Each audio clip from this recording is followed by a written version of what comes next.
quem tomar o seu nome em vão. Lembra-te do dia do sábado para santificá-lo. Sábado aí quer dizer descanso, então você pode traduzir como lembra-te do dia de descanso, que pode ser qualquer um dos dias da semana, mas tem que ser um dia de descanso. Lembra-te do dia de descanso para santificá-lo. Trabalharás 6 dias e neles fará todos os teus trabalhos, mas o 7º dia é o sábado dedicado ao Senhor teu Deus. Mas o 7º dia é o descanso dedicado ao Senhor teu Deus. O seu 7º dia pode ser a sexta, pode ser o sábado, pode ser o domingo, pode ser a segunda. Você trabalha 6 dias e no 7º descansa. Aí esse 7º dia recebe o nome de sábado, que quer dizer descanso, tá? Daí vem a palavra sabático, descanso. Então aí você pode traduzir como dia do descanso. Nesse dia não farás trabalho algum, nem tu, nem os teus filhos ou filhas, nem teus servos ou servas, nem teus animais, nem os estrangeiros que morarem em tuas cidades.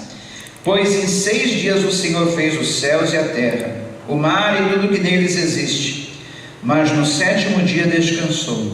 Portanto o Senhor abençoou o 7º dia e o santificou. Honra teu pai e tua mãe, a fim de que tenhas vida longa na terra que o Senhor teu Deus te dá. Não matarás, não adulterarás, não furtarás, não darás falso testemunho contra o teu próximo.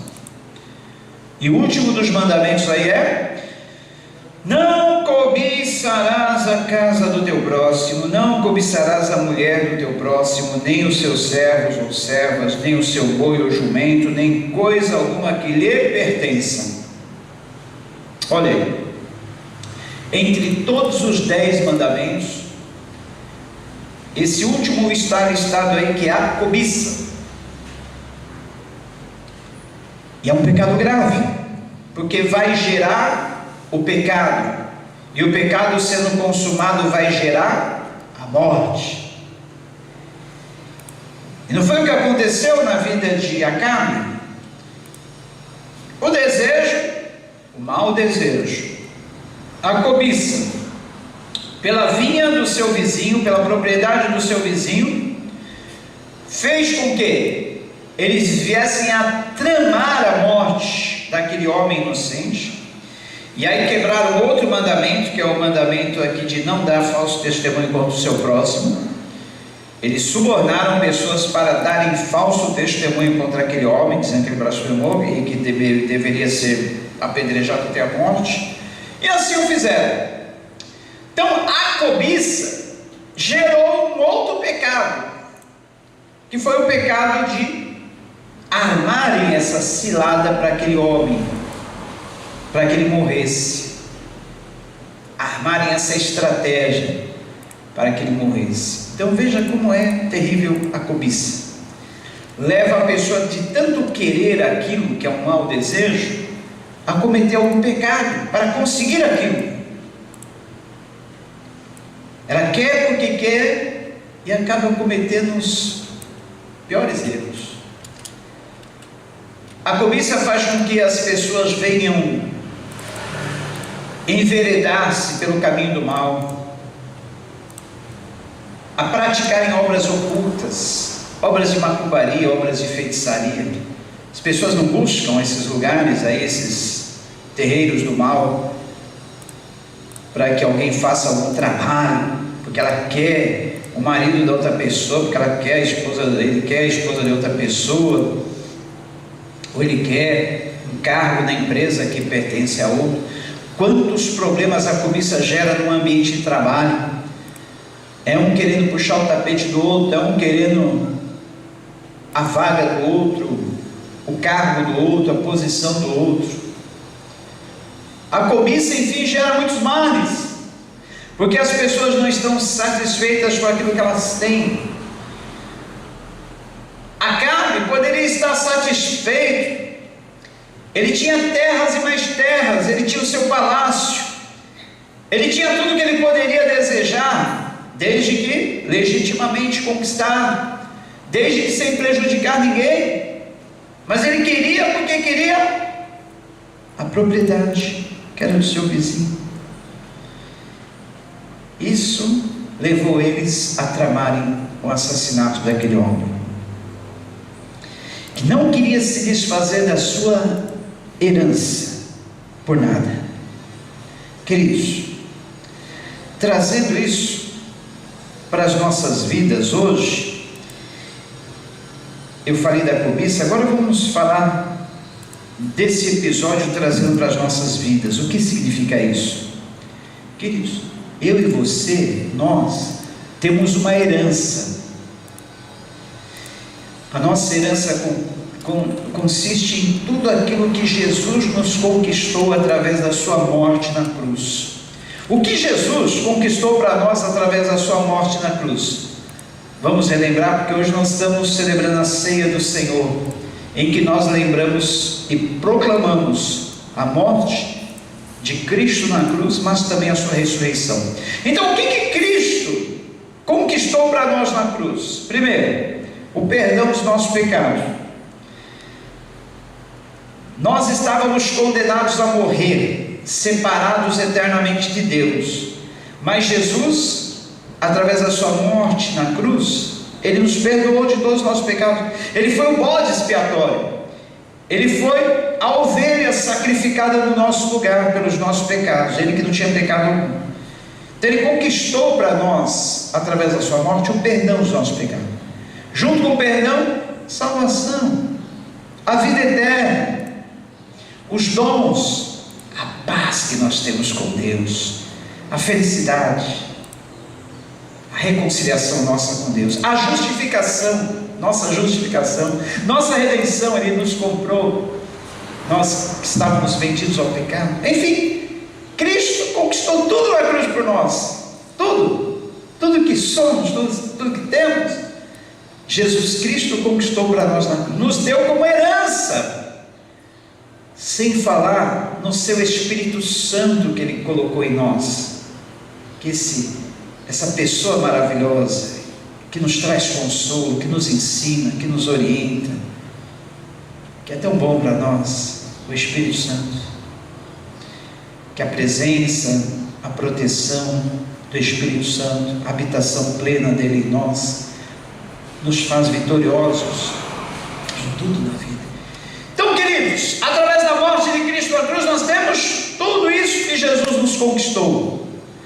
Só que tem alguém que, assim como Acabe fez com Nabote, quer roubar essa herança de mim, quer roubar essa herança de você. Você sabe quem é, né?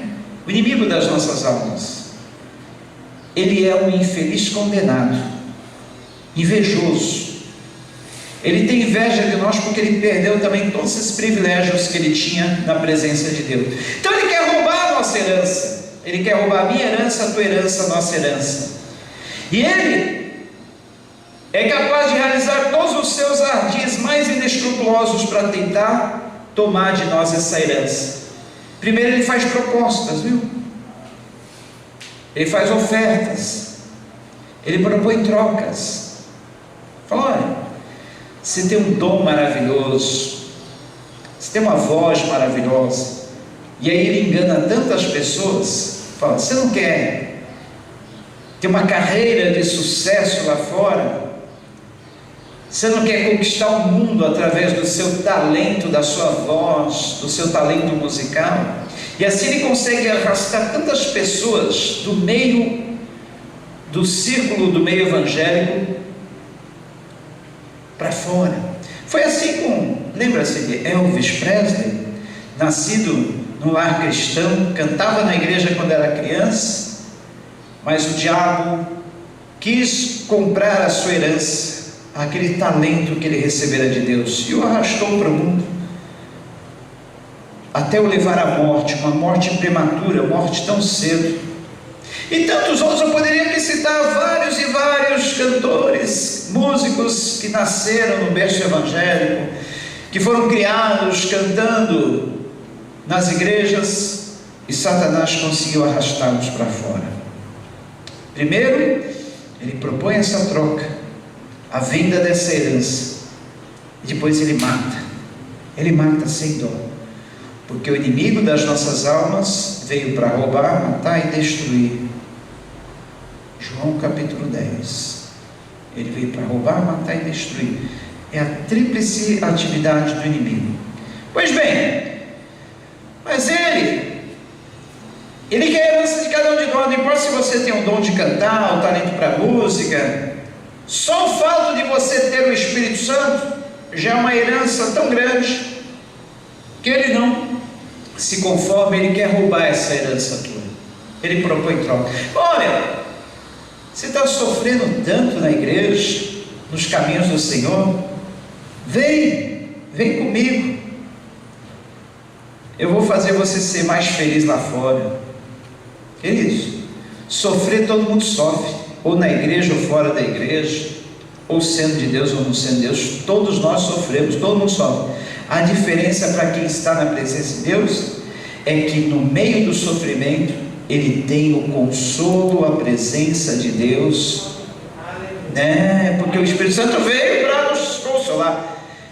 Se lá fora está difícil, se aqui dentro está difícil, lá fora está mais. E lá fora, sem a presença de Deus, nós não temos o consolo de Deus, nós não temos a força que o Espírito Santo nos dá para vencermos essas dificuldades. Aqui nós temos dificuldade, sofrimento, com o consolo, com a força que o Espírito Santo nos proporciona. Lá fora não. Não é melhor sofrer com Cristo do que sofrer sozinho? É muito melhor, né? Então por isso que nós seguimos a Cristo, perseveramos em seguir a Cristo, que é melhor seguir a Cristo, é melhor sofrer seguindo a Cristo do que sofrer sem Cristo. Então, o inimigo propõe trocas, o inimigo propõe comprar a sua herança, e você não pode entregar a sua herança. Lembre-se, Hebreus 12, 16, olha o que diz. Hebreus 12, 16. Eu vou ler o versículo 4 em diante. Hebreus 12, 4 em diante. Não, eu vou ler o capítulo todo. É muito interessante todo o capítulo. Eu vou ler o capítulo todo. Hebreus 12, 1 em diante. Olha só o que diz.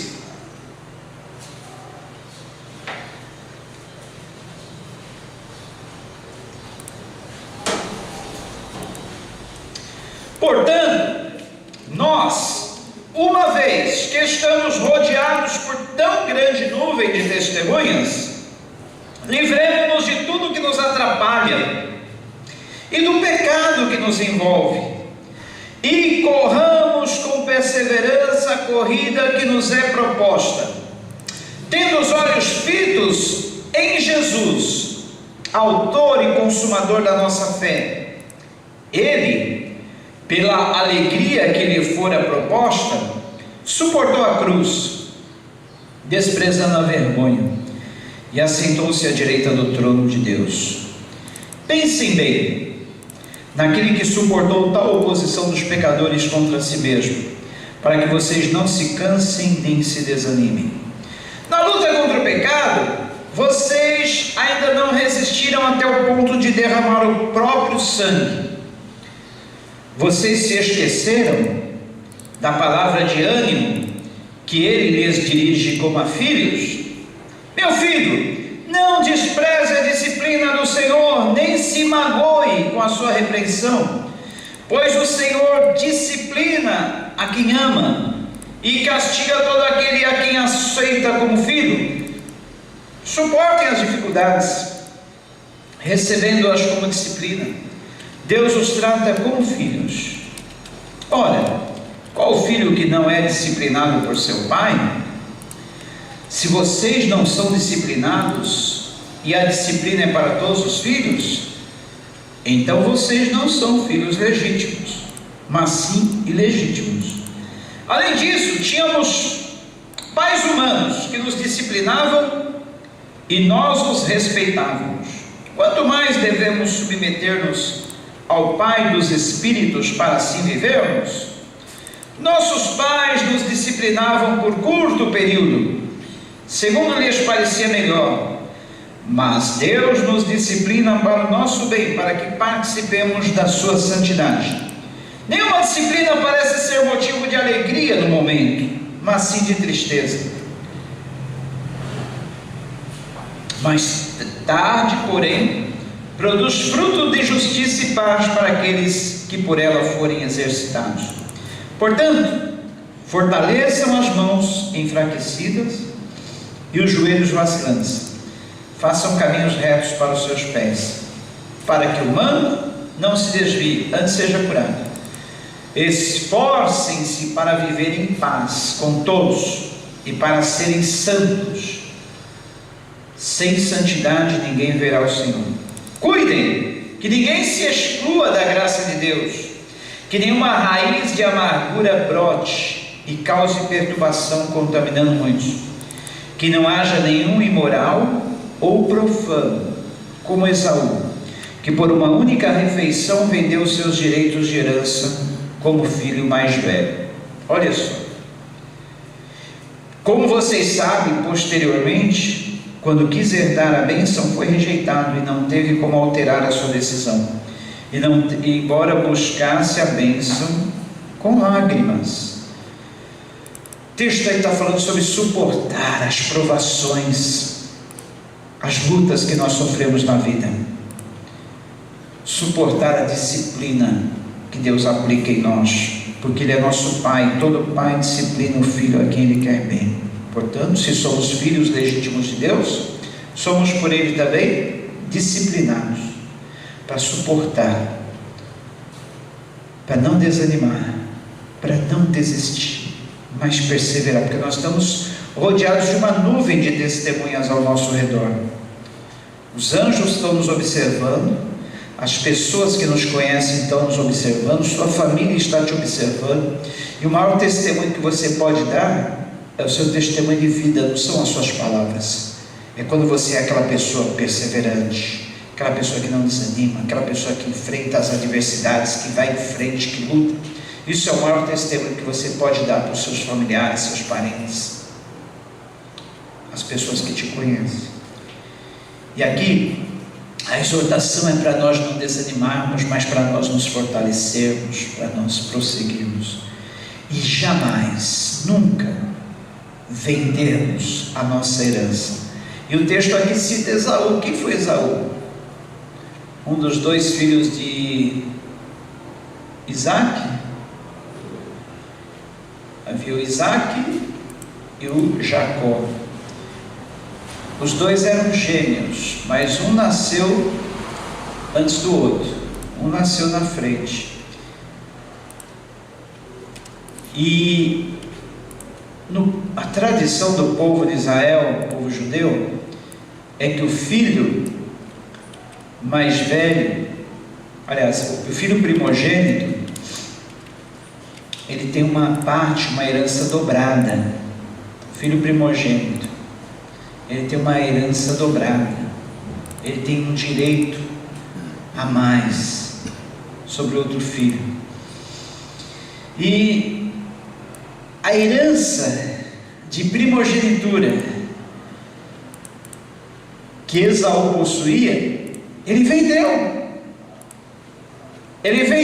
para o seu irmão Jacó, a troco de um prato de lentilha, um prato de sopa, porque ele chegou cansado da sua caçada, e aí ele viu o seu irmão lá preparando aquele caldo, aquele prato cheiroso, saboroso.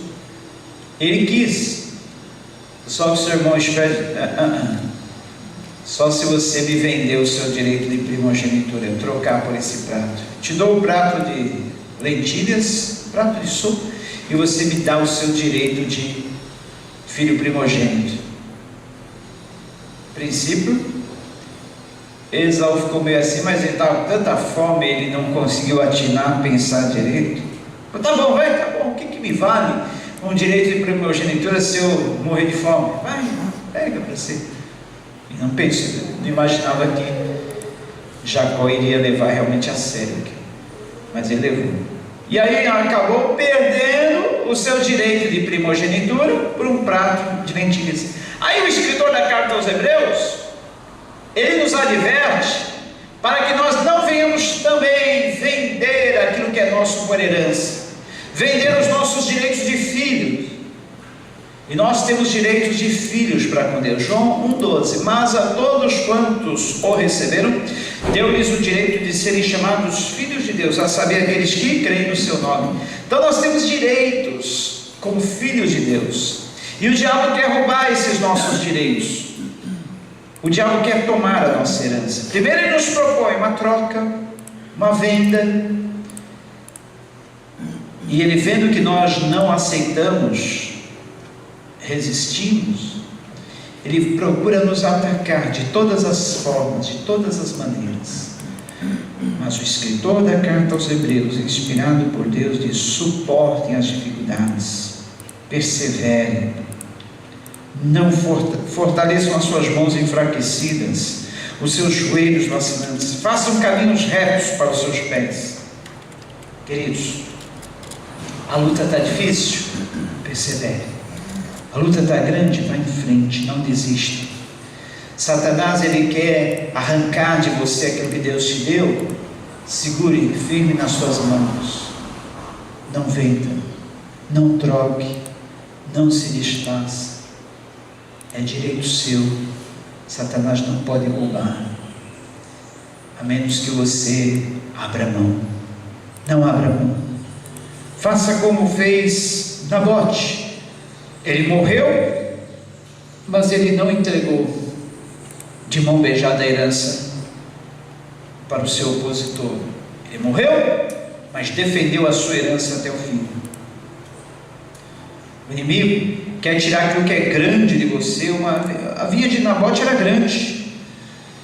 Acabe queria transformar numa pequena horta. Pequena horta onde vai estrume, onde vai tanta sujeira para transformar em hortaliças. O inimigo quer sujar a sua história. O inimigo quer manchar o seu futuro. Resista. Conserve as suas virtudes. Não deixe ele sujar a sua vida, jogar sujeira na sua herança. Resista. Resista. Tenha nobres ideais, propósitos. Se liberte de tudo aquilo que seja ruim para a sua vida, sujeira, mau testemunho. Conserve a sua herança. A herança que proporcionou para você. Vale tanto, mas tanto. Vale muito a sua herança, para que você entregue ela para o inimigo. A sua herança foi conquistada através de preço de sangue. Sua herança foi comprada pelo sangue de Cristo, vertido lá na cruz. É por isso que todas as vezes que nós nos reunimos, nós lembramos da morte de Cristo na cruz, porque através dessa morte de Cristo, tudo que Ele nos conquistou, através lá da morte na cruz, é herança nossa. A nossa salvação, o nosso perdão, as bênçãos que acompanham essa salvação, a paz, a alegria.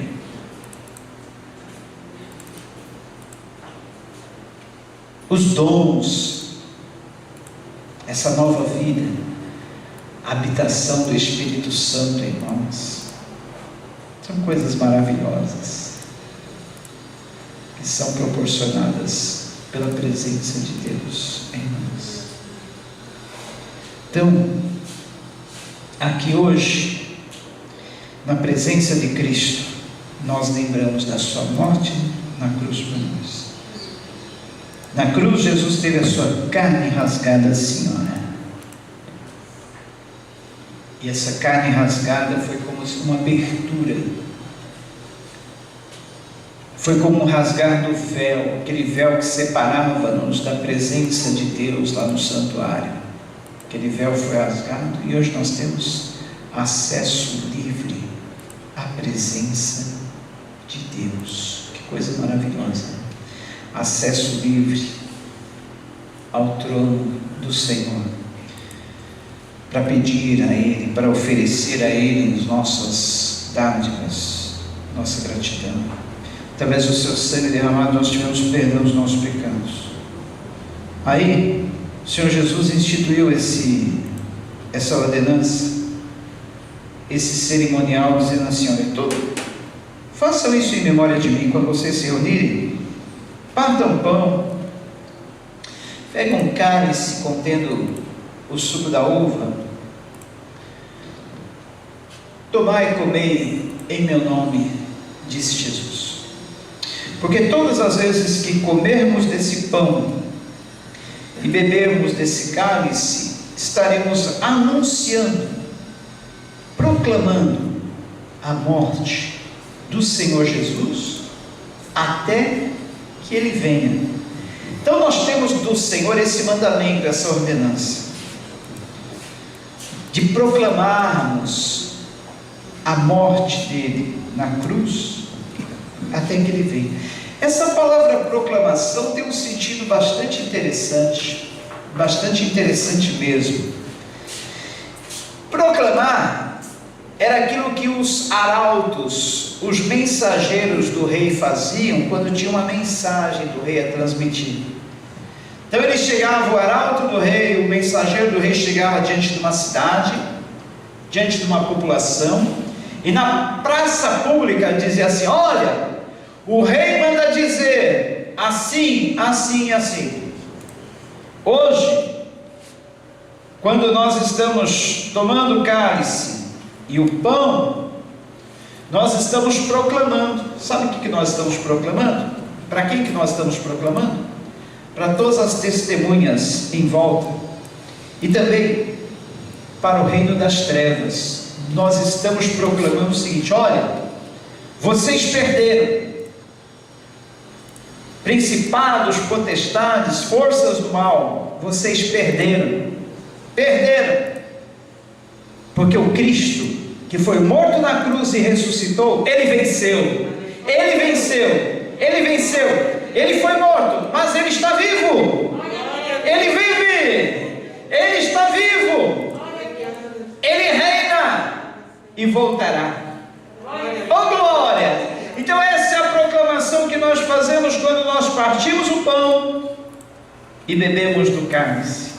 Nós estamos proclamando, declarando que os principados, potestades, forças espirituais da maldade perderam, porque o Cordeiro que foi morto, ele ressuscitou, morreu, mas ressuscitou, ele vivo está. É por isso que nós estamos fazendo essa proclamação, declarando que ele vive. Então, porque Ele vive, nós podemos crer no amanhã e podemos ter essa esperança. Vamos então, aqueles que vão participar podem permanecer em pé. A Valquíria e a Denise vão estar aí distribuindo esses elementos, amém? E aí, segure nas suas mãos, que depois eu vou estar orando, apresentando esses elementos ao Senhor, para que venha nos trazer a recordação daquilo que Jesus fez por nós na cruz, amém? Porque Ele vive, posso crer no amanhã, porque Ele vive, temor não há, mas eu bem sei, eu sei, que a minha vida está nas mãos do meu Jesus, que vivo está, porque Ele vive, posso crer no amanhã, porque Ele vive, temor não há, mas eu bem sei, eu sei, que a minha vida está nas mãos do meu Jesus, que vivo está. trazemos os elementos da ceia, o pão e o cálice contendo o suco da videira. Vamos orar e apresentarmos ao Senhor, para que assim possa representar o corpo e o sangue de Jesus, que nas nossas vidas trouxe a salvação, que através dessa lembrança da morte de Cristo na cruz, possamos adquirir força, perseverança, persistência, graça, para prosseguirmos. Amém? Senhor Jesus, aqui está o pão e o cálice, contendo o suco da videira. Nós apresentamos a Ti, que através da lembrança da Sua morte na cruz por nós, possamos ter perseverança, persistirmos, avançarmos, irmos em frente, sempre, sem desistirmos jamais. Obrigado pela Tua morte na cruz por nós, Jesus. Obrigado pelo perdão, pela paz, pela vida eterna, justificação. Obrigado pela redenção. Obrigado, Senhor, pelos dons e tudo aquilo que essa bênção nos trouxe como herança. Que não venhamos vender jamais ou trocar jamais essa herança por aquilo que o inimigo nos propõe, mas que possamos guardá-la como o bem mais precioso que nós temos, em nome de Jesus. Então, tomai e comei dele todos, em memória de Cristo.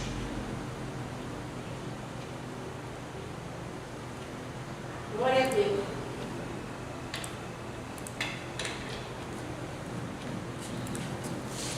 Glória a Deus.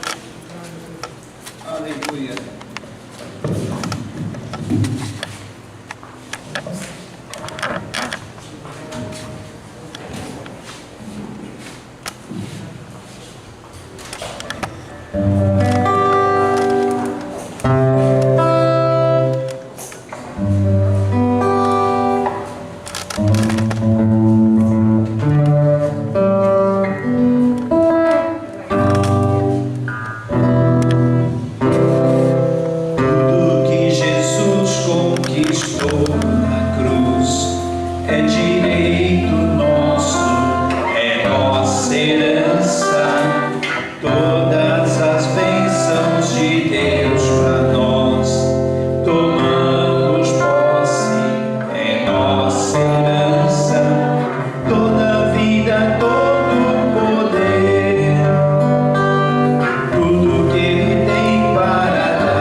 tua consagração nesta manhã.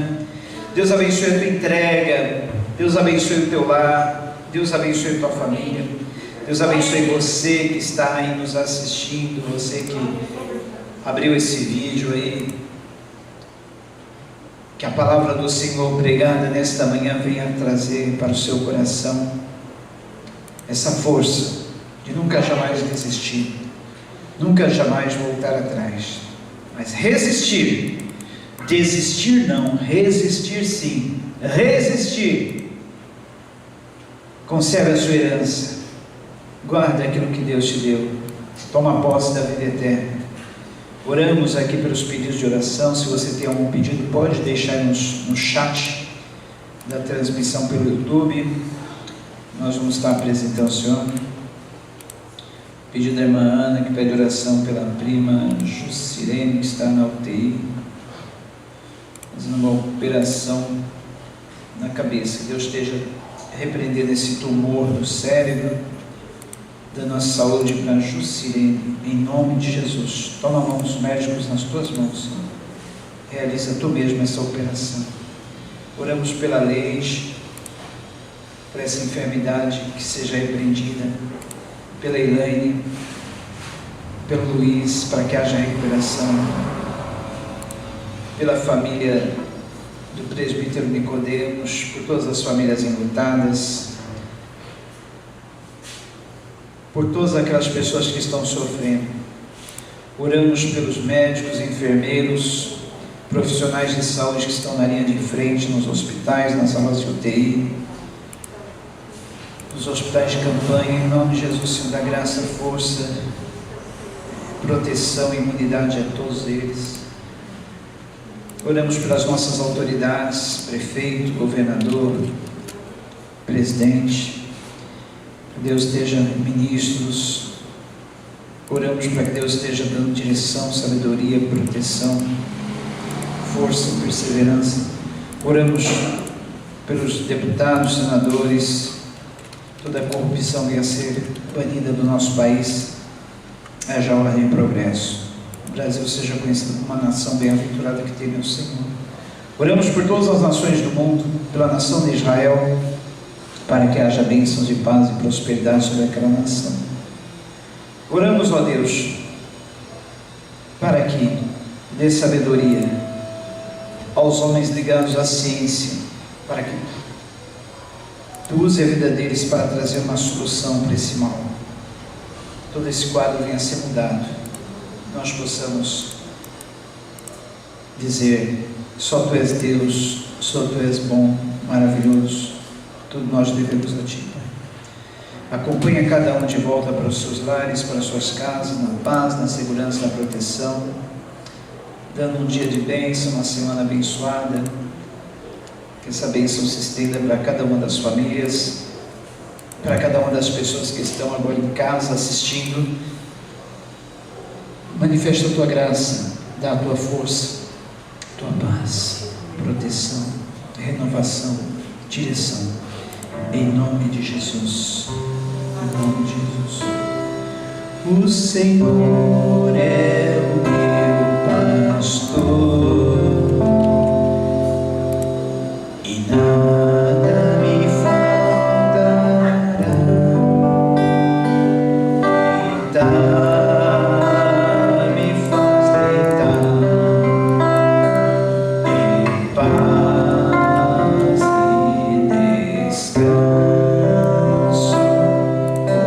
Conduz-me às águas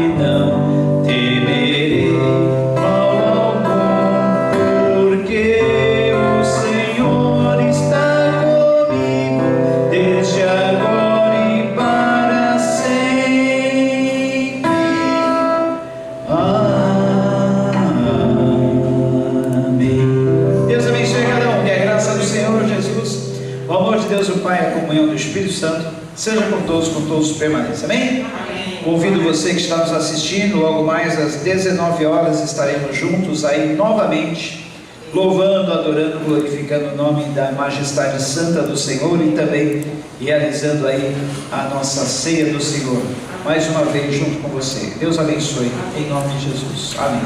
Se você gostou desse vídeo e achou útil essas informações, compartilhe com outras pessoas e se inscreva no nosso canal ativando o sininho para receber notificações todas as vezes que postarmos algum vídeo útil para você.